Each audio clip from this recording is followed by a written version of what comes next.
ஒரு 4 வருஷத்துக்கு முன்னாடி நான் பண்ணின தப்ப இன்னைக்கு சரி பண்ண வந்திருக்கேன்னு நினைக்கும்போது ரொம்ப சந்தோஷமா இருக்கு. ஸோ இந்த கிளையண்ட் பார்த்தீங்கன்னா, லைக் 2020ல செப்டம்பர்ல அவங்களோட ஒரு ஈவென்ட்டுக்காக நம்மள புக் பண்ணியிருந்தாங்க. ஸோ டேட் கூட நான் என்னோட பேஜ்ல வந்து ஸ்க்ரீன்ஷாட் மென்ஷன் பண்ணியிருக்கேன். ஸோ இந்த கிளையண்ட்ட வந்து போட்டு விட்டுட்டு வந்தாச்சு. டிசைன்ஸ் எல்லாம் ஓகேன்ட்டாங்க. ஸோ 2 நாள் கழிச்சு ஒரு கால் பண்ணாங்க. இந்த மாதிரி சுத்தமா எனக்கு ஒரு ஆரஞ்ச் ஸ்டெயின் கூட வரவே இல்ல. போட்டதே எனக்கு சுத்தமா தெரியல. யூசுவலாவே எனக்கு டார்க்கா ஸ்டெயின் வரும் மெஹந்தி போட்டா அப்படின்னு. பெரிய அளவுக்கு கம்ப்ளைண்ட் பண்ணல, சிம்பிளாக சொன்னாங்க. பட் இருந்தாலும் எனக்கு ரொம்ப ரொம்ப ரொம்ப கஷ்டமாக போச்சு.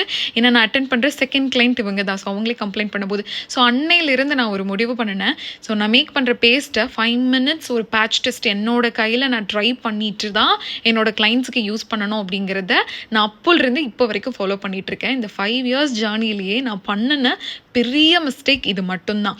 ஸோ இப்போது அவங்க நமக்கு வந்து அவங்களோட பிக் டேயில் அவங்களோட என்கேஜ்மெண்ட்டுக்கு நமக்கு சான்ஸ் கொடுத்துருக்காங்க.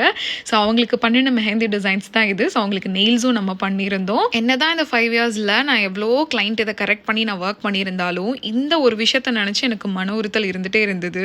ஸோ இப்போ அது கம்ப்ளீட்டாக போயிடுச்சு. தேங்க்யூ ஐஸ்வர்யா, அகெயின் என்னை ட்ரெஸ் பண்ணி இந்த ஒர்க் எனக்காக கொடுத்ததுக்கு தேங்க்யூ ஸோ மச்.